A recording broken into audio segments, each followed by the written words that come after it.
America রাশিয়ার ওপর cyber হামলা আর অন্যান্য শত্রুতাপূর্ণ গতিবিধির কারণে রাশিয়ার বিরুদ্ধে প্রতিবন্ধকতা ঘোষণা করেছে আর 10 জন রাজনায়ককে নিষ্কাশিতও করেছে। হোয়াইট হাউস বলেছে এই প্রতিবন্ধকতার লক্ষ্য রাশিয়ার হানিকারক বিদেশি গতিবিধিকে আটকানো। তারা একটা বয়ানে বলেছে গত বছর সোলারউইন্ডসের হ্যাকিংয়ের পেছনে রাশিয়ার গুপ্তচর বাহিনীর হাত ছিল। তারই সঙ্গে তারা সাল 2020-তে আমেরিকার নির্বাচনে হস্তক্ষেপ করার অভিযোগ তুলেছে রাশিয়ার বিরুদ্ধে। রাশিয়া এই সমস্ত অভিযোগকে অস্বীকার করে বলেছে রাশিয়া এর জবাব দেবে। আমেরিকান রাষ্ট্রপতি জো বাইডেন শুক্রবার একটা আদেশ জারি করে যেখানে এই প্রতিবন্ধকতার বিবরণ দেওয়া হয়েছে। তাতে রাশিয়ার 32 জন অফিসার আর মানুষের বিরুদ্ধে পদক্ষেপ নেওয়া হয়েছে। আমেরিকা এই পদক্ষেপ এমন সময় নিয়েছে যখন দুই দেশের মাঝে বিবাদের স্থিতি রয়েছে।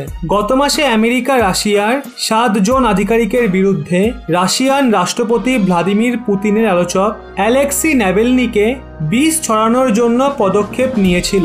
রাশিয়া এই সমস্ত অভিযোগকে অস্বীকার করে। মঙ্গলবার বাইডেন পুতিনকে ফোন করেছিল যেখানে উনি আমেরিকার রাষ্ট্রীয় স্বার্থকে দৃঢ়তা থেকে রক্ষা করার সংকল্প নেন। তারই সঙ্গে উনি পুতিনের সাথে একটা বৈঠক করারও প্রস্তাব রাখেন যাতে ওই সমস্ত বিষয়কে চিহ্নিত করা যায় যেটায় দুটো দেশ মিলে কাজ করতে পারবে।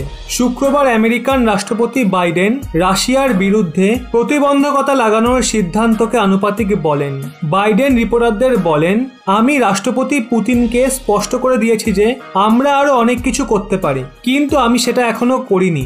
আমেরিকা রাশিয়ার সাথে বিবাদ সংঘর্ষ বাড়ানোর একটা হাওয়া শুরু করতে চায় না। সাথে উনি এও বলেন সামনের রাস্তা ভাবনা চিন্তামূলক বার্তা আর কূটনৈতিক প্রক্রিয়ার মাধ্যমেই পেরোবে। হোয়াইট হাউসের তরফ থেকে জারি বয়ানে বলা হয়েছে নতুন প্রতিবন্ধকতা দেখায় যে রুশ যদি আবার অস্থিরমূলক অন্তরাষ্ট্রীয় কার্যকলাপকে রাখে তবে আমেরিকা এর বিরুদ্ধে একটা রণনৈতিক আর আর্থিক রূপে প্রভাবী সিদ্ধান্ত নেবে। তারা একবার পুনরায় বলেছে সাইবার হামলার পেছনে রাশিয়ান সরকারের হাত রয়েছে আর সেটা আমেরিকা ও আমেরিকার সহযোগী দেশগুলোতে স্বতন্ত্র ও নিরপেক্ষ লোকতান্ত্রিক নির্বাচনকে প্রভাবিত করার প্রয়াস করছে। তারা বিশেষ করে রাশিয়ার বিদেশি গুপ্তচর বাহিনী এসবিআর এর ওপর সোলারউইন্ডস হামলার অভিযোগ এনেছে।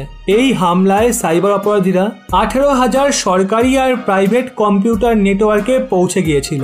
গত বছর ডিসেম্বরে তৎকালীন আমেরিকান বিদেশমন্ত্রী মাইক পম্পিও বলেছিলেন উনি মনে করেন ওই হামলার পেছনে রাশিয়ার হাত রয়েছে। প্রতিবন্ধকতা ঘোষণার কিছু সময় পরেই রাশিয়ান বিদেশ মন্ত্রণালয় একে একটা শত্রুতাপূর্ণ পদক্ষেপ বলে অভিহিত করেছে যা খতরনাকভাবে দুই দেশকে সংঘর্ষের দিকে এগিয়ে নিয়ে যাবে। মন্ত্রণালয় একটা বয়ানে বলে এমন আক্রমণাত্মক ক্রিয়াকলাপের বিরুদ্ধে রাশিয়া নিশ্চিত রূপে যথাযোগ্য জবাব দেবে। রাশিয়ান বিদেশ মন্ত্রণালয় আমেরিকান রাজদূতকে তলব করেছে। ওদিকে ইউরোপীয় সংগঠন ন্যাটো আর ব্রিটেন আমেরিকার পদক্ষেপের সমর্থনে বয়ান জারি করেছে।